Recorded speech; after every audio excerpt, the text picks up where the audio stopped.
What's up, guys and gals? It's your host with the most, Griever, as always, bringing you guys the latest chapter review for Jujustu Kaisen, chapter 159, and this is a backstory chapter. That's right, ladies and gentlemen, a backstory chapter. Some people are going to be upset by this, but according to the end of this chapter, Itadori, Yuji, and the rest of the gang will officially enter the culling game. That's right, they're going to enter one of the colonies, and we're going to really officially start the culling game arc.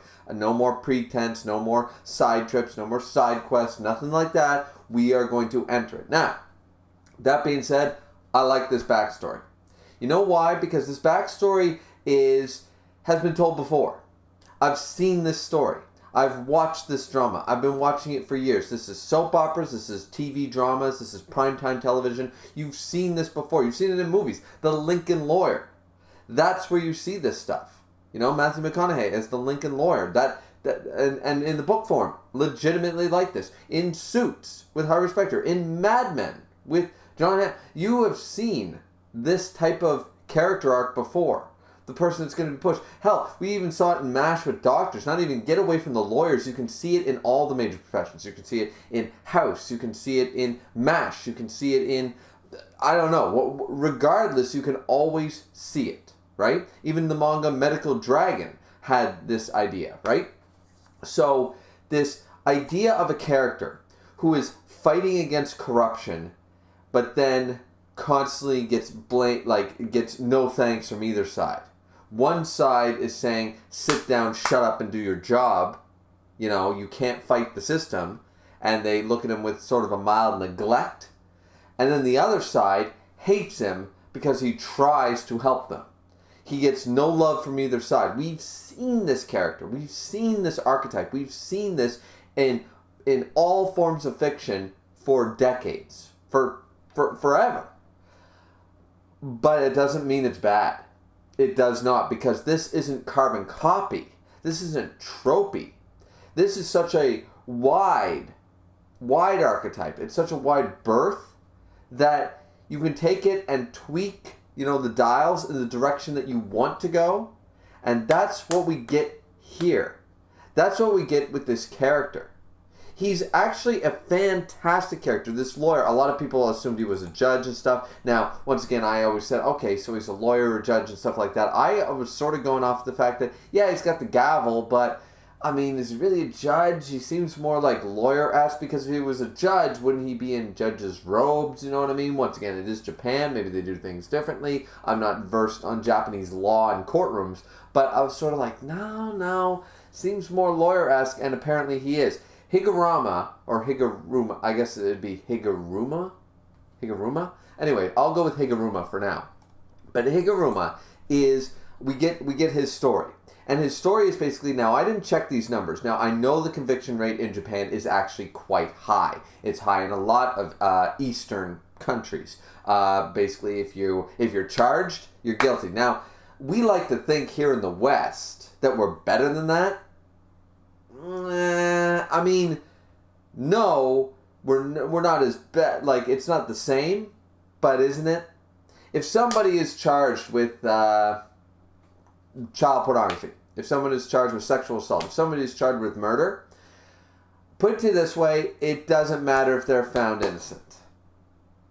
We like to think we're better than this 99% conviction rate. I'm pretty sure it's a little lower than that, but I know it's very, very high in Japan. I think that's just verbatim. But nonetheless, in the West, we like to think we're better than that, but we're really not. Because no matter what, somebody is accused of something and officially charged, their reputation is ruined. Security clearance, forget about it. Federal jobs, forget about it. Pensions, forget about it. You're not going to get that. It doesn't matter if you're innocent or not. If you spent 1 day in jail or 10 years in jail, doesn't matter. You were charged, even if you're proved innocent, there are so many doors closed to you. That's just a fact. We cover it up. At least the East is honest about this. The East is honest in there. No, when you're charged, you're pretty much guilty. The trial's a formality. I don't think it's as bad as it's portrayed here, but once again, I'm not very familiar with Japanese law or Japanese court, so you're just taking, you know, the ignorant opinion of a white guy living in Canada about this. However, nonetheless, what I think about this entire story arc is that this entire chapter, because realistically, go read the chapter. I'm not actually, this review is going to be a little different. I'm not going to go through this. This isn't a reaction or a read-through. This is talking about what this chapter is saying. And what it's saying is, I'm on this dude's fucking side. I like this guy. I think he's got a point. This is a guy who I've seen this character, as I said, through multiple forms of fiction that I have always agreed with. Sure, he might go about some situations the wrong way, but in general, his thought process isn't incorrect. This man is trying to fight injustice in a country that is corrupt, in a system that is corrupt. And all across the world, 2021, you go find me a clean government. Go ahead. I live in Canada, considered one of the safest, nicest places in the world, and even I know I'm not that ignorant to believe that my government doesn't do some shady shit. So, the fact of the matter is, they're all like that. And this guy is trying to do some good. This is the activist. This is the guy that's like, I might not be able to save everybody, I might not be able to change the system or whatever, but I'm going to continue to fight for what's right, for what's just, for what I believe. And you can see that in his lean. Have you noticed his posture? His posture's like mine. It's like this. It's not like this. It's like this. He's got that lean. He's got that weight of the world down on his shoulders. And you can see it in the way he walks, the way he acts. Every single shot is showcasing his shoulders here. Not Hunchback Notre Dame level, but as I just proved, sort of like my posture. Not military straight, not confident straight, slouching. Bad posture. And that's from the stress of dealing with this. And as we see throughout this chapter, this poor man who's only trying to actually bring some shed of decency to a corrupt system, to a broken system, is treated not only with disdain by the people on the other side, but then treated with malice and neglect from the side he even tries to help. And we see that throughout this chapter. And as I said, I'm not going to go through the cases because, I mean, you just read the chapter and you can understand why this man feels the way he does. And finally, I don't know if he must be from a family or if he's got latent potential. We don't really know how these things necessarily activate. Was he corrupted by a curse, like a wandering, I don't know. Like, I don't really know the rules as well as I know something like One Piece or Bleach or Shaman King or what have you. So even though this is dealing with a similar, like, a supernatural, spiritual world level, I don't really know how this necessarily happened. This guy is clearly in his 30s, right? I would argue he's in his 30s. And all of a sudden, after all this time now, kind of convenient, the culling game or something? Was it the culling game that activated this? Was there a where was the catalyst for him activating this? And in the end, he activates apparently some form of cursed energy. Seems to be a curse at the end of the chapter, like a cursed spirit, similar to like Sukuna or Rika or what have you. So that's very interesting. We don't get a full form of this thing, but he's like, court is in session again, retrial is now, and he slams down the gavel. So I'm like, all right, this man is completely fed up with the idea, because even within the chapter, even though he actually does get a not guilty verdict, remember, conviction rate 99%. Once again, don't think that's necessarily an accurate number, but it's probably still quite high. And the idea here is that he actually managed to win in a 1% situation and still lost because of acquittals, because of retrials, because of this, because of that, and then he lost the second time. This does happen in the West as well, but here it's happening again, and of course the victim blames his lawyer.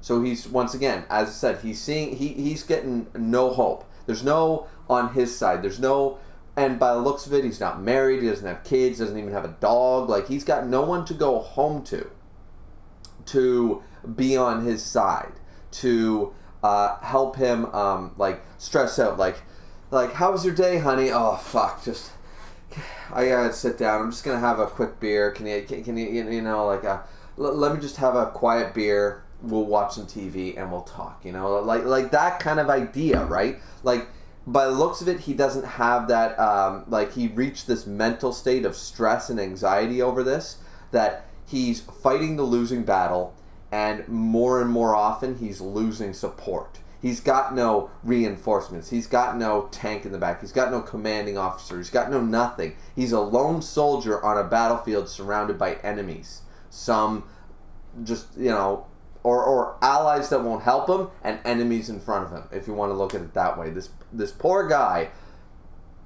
like, you gotta love the three-dimensional storytelling here in one chapter that they're doing for this character. I really am looking forward to seeing this guy, because I think the other one's more the malicious type, the more evil spirit type. I mean, once again, Demon Slayer really sort of ruined this trope. Demon Slayer jumped to number 1 for a lot of bullshit reasons. But at the end of the day, Demon Slayer basically said that every single bad guy isn't actually evil. They're all tragic and should be empathized or sympathized with. It was getting very dull by the end of the series. Here, we're seeing in JJK, that doesn't seem to be the case. But for once, we have an antagonist or an anti-hero who we can now, I think this was a great time to put this chapter in here, because now, going into the Culling game, we know that Itadori, our main characters in the gang, are on a good side. They have a noble cause, but they're going to go against a guy who might not exactly, he's very much in the gray. Like, his reasoning for doing this is clearly very much in the gray. Not so much with the other guy, but, and I forget his name, but the one who's from 400 years ago, who's looking for Sukuna, who made the rule change.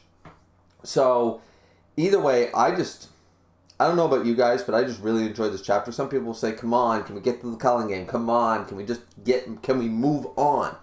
And me personally, I'm like, yeah, I feel that. But the same people that were saying that during the Maki stuff, and the Maki stuff was like top tier good shit. So, I mean, did the Hakari stuff go on too long? Yeah, maybe it should have been a little quicker to get to the point we're at. Maybe you could have minus 1 chapter. But at the end of the day, when we hit chapter 160, we're into the Culling game.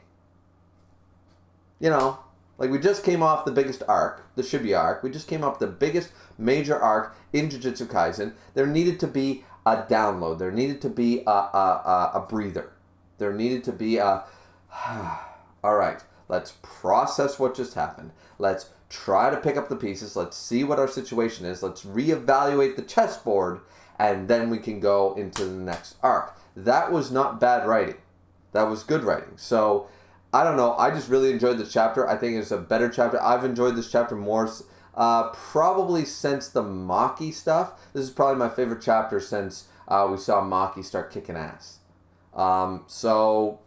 Realistically, that's just me. Not that I don't like Hakari and Kalala. I'm still pissed at Gege. Like, come on, even One Piece came out with it. Okay, they said Yamato was a girl. Like, get on with it. Tell me what the gender is. I'm sick and tired of that shit. So honestly, that's kind of annoying. But yeah, realistically, this was a fantastic chapter, and now already a brand new character introduced. Boom. 2 chapters, and I'm like, all right, I got what this guy's all about. I understand it. Boom, let's go. Took 1 chapter. That's really clever, really well paced, really well done. And now when we go into the Culling game in chapter 160, good starting point for a new arc, I think that we will have some very interesting ideology battles alongside actual physical battles. That's just me, but what do you guys think? Let me know down in the comment section down below. That was my review for chapter 159 of Jujutsu Kaisen that came out early, of course, and I hope you guys will do the usual 1, 2, 3, 4. Like, comment, subscribe, and drink responsibly, as always. As your host with the most, Griever will always do, and we will see you guys back here next time for Jujutsu Kaisen chapter 160. Looking forward to it, ladies and gentlemen. Peace out.